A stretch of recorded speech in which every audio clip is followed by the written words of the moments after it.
Good morning. We want to continue our study in the daily word. And we come here in Matthew, we begin chapter 10. And here in chapter 10, we're going to be introduced really to the first disciples that become the 12 apostles. And so we pick it up here in chapter 10, and notice he's going to give us the list. Jesus summoned his 12 disciples and gave them authority over unclean spirits to cast them out, to heal every kind of disease and every kind of sickness. Now the names of the 12 apostles are these. First, there was Simon, who was also called Peter. And then there's Andrew, who was his brother. And then James, the son of Zebedee, and his brother John. And then Philip and Bartholomew, who most likely were friends. Thomas and Matthew, remember the tax collector. James, the son of Alphaeus, and Thaddeus. Thaddeus most likely, as the word means, the last one to feed upon the breast of his mother. Most likely he was the baby of the family. And then there's Simon the Zealot. He was part of this radical group trying to kill Romans and start a revolution.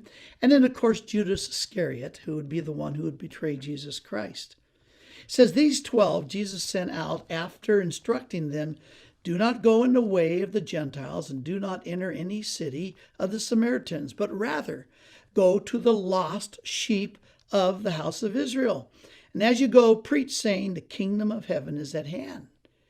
Heal the sick, raise the dead, cleanse the lepers, cast out demons. Freely you receive, freely give. Do not acquire gold or silver or copper for your money belts, or a bag for your journey, or even 2 coats or sandals or a staff, for the worker is worthy of his support. And whatever city or village you enter, inquire who is worthy in it, and stay at his house until you leave that city. As you enter the house, give it your greeting, and if the house is worthy, give it your blessing of peace. But if it is not worthy, take back your blessing of peace. That is, they don't want you to stay.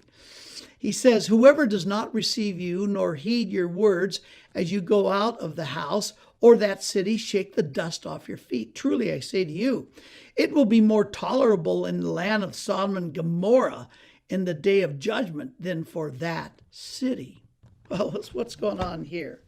Well, what Matthew does here is he introduces us to the first disciples who would become the apostles, the very foundation Jesus would use to build his church, starting with Peter. And here Matthew deals with the task of what they're going to be called to do as disciples, the reaction that's going to happen against them, and then the cost that's going to be to them. See, these were the first missionaries. And Mark's account tells us that Jesus sent them out by twos. And notice that the focus of their task is to the Jews. He warns them, do not go to the Samaritans or to the Gentiles. Remember, the Samaritans were like the half-breeds. They were Jews way back in the time of King David and the book of 1st, 2nd Kings and Chronicles. But what happened is, out of God's judgment, the Syrians came and removed them from the land. These were the 10 tribes of Israel, 10 of the 12. And they basically intermarried with Gentiles, or Gentiles were brought into that land of Samaria and then had children. So they were half-breeds, and so they were hated by the Jews. So don't go to Samaritans, and then don't go to the Gentiles. Jews referred to Gentiles as dogs. So the focus initially of the gospel was to go to the Jews. Now, this does not mean that God did not love Samaritans and Gentiles, because remember, before Jesus ascends to heaven in Acts chapter 1, verse 8, he says, you're going to be my witnesses. And my witnesses both in Jerusalem, but also Judea, Samaria, and the othermost parts of the world. So it was a priority. It would first go to the Jews who had received the promises of the Old Testament.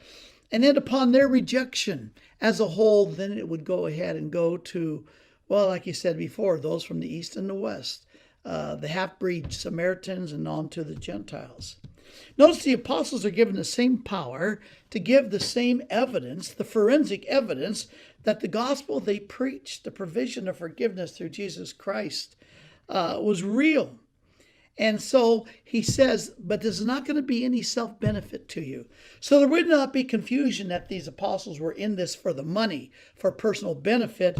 He says, you're going to have to trust God for your own needs. There's going to be no self-benefit to confuse what this was all about. So why do you have this resistance from some in these cities? Well, it comes down to this.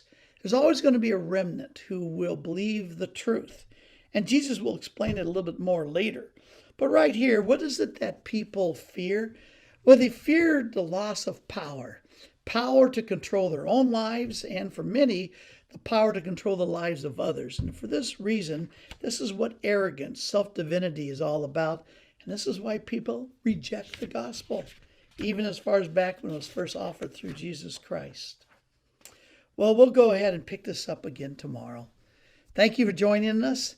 And Lord willing, we'll meet you tomorrow with the last half of Matthew chapter 10, verses 24 to 42.